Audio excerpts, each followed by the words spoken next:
So I've just written this book called The Great Successor, or in Korean, 마지막 계승자, and this has now come out, and this is my attempt to pull together everything that can be known publicly about Kim Jong-un. So it is not a biography because we just don't know enough about him, but I have gone out to try to find everybody who's ever met him. So I interviewed the Japanese sushi chef who lived in the royal household when Kim Jong-un was a boy.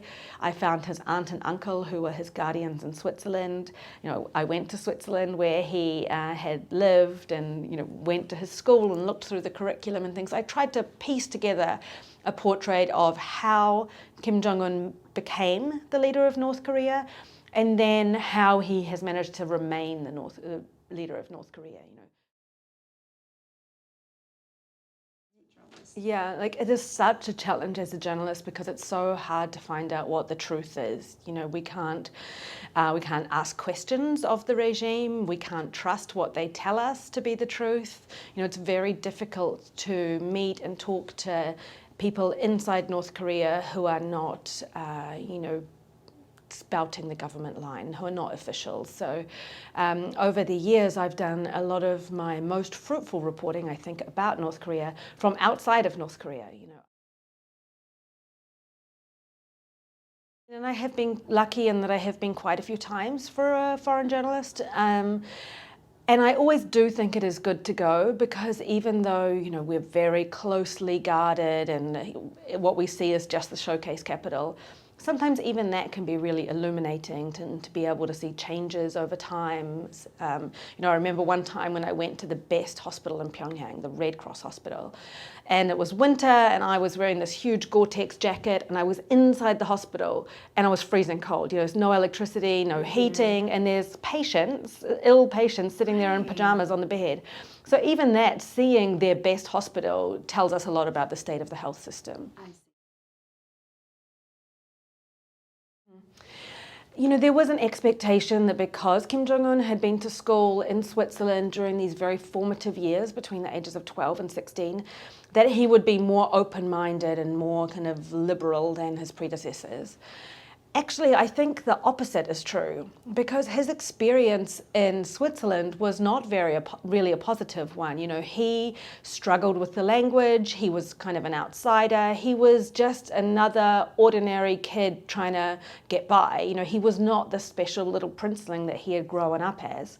So I think it probably reinforced to him that he needs to keep this regime together. Otherwise, his family will fall from this privileged position they're in. So as he approaches the nuclear talks and talks with the United States, I very much think that is in his mind. His number one priority is staying in his job, is keeping his power in North Korea. So I can't see him giving up his nuclear weapons anytime soon. Yeah, it's really tangible in Pyongyang to be able to see the conspicuous consumption going on, to be able to see, it's very superficial change, but still it's change, when you see women wearing much more stylish outfits and, blingy high heels, clearly from China. I went to a sports match and everybody was there with their arirang cell phones, taking videos just like, any other capital in Asia. So there has been a really obvious change in the lives of the elite who live in Pyongyang and that they are now able to enjoy a lifestyle. It's nowhere near on a par with Beijing or Seoul, but it's inching closer to that. The gap between them is not getting bigger. But the fact is that now so many people have cell phones. There's no way the regime can take them away. But also it's kind of changed the structure of the economy because before when there would be big fluctuations in, say, rice prices around the country, now traders can call each other and find out, oh, there's a new shipment of rice coming in and things. So it has had a really tangible economic effect in North Korea too. I think that China, very much wants to encourage North Korea to continue down this path. That President Xi Jinping was very unhappy about the missile launches and the nuclear tests and the general kind of embarrassment that Kim Jong-un was inflicting on him. You remember, Kim Jong-un fired missiles during the first Belt and Road Forum, during the G20 summit in Hangzhou that Xi Jinping was hosting. So that was, really defiant. So I think from the Chinese perspective, they are happy to see Kim Jong-un embarking on this diplomatic process. So if you are a dictator, wanting to stay in power, as Kim Jong-un is, he has certain things that he needs to do to be able to stay in control. And that rests on keeping the elites at the top, the ones who keep him in power, keeping them fearful, constantly worried that they will be purged or executed or fall out of favor. But also rewarding them, enriching them and making them feel like their life is getting better. So he has these two sticks that he can use with the elites there. So in terms of this kind of dictator's playbook, the kind of things that you should do if you want to be a good, autocrat, Kim Jong-un has really been following the textbook to the letter.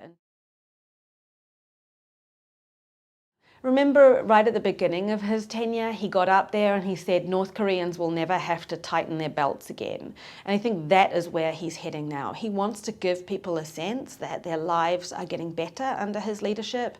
He wants standards of living to improve. He hasn't cared about people around the country until now. He's only worried about the elite in Pyongyang. But I think he is beginning to turn to that, knowing that this is going to be really critical for his longevity, and that if he wants to stay in power for 30 or 40 years to come, he needs to be able to prove that life really is getting better under his leadership, and that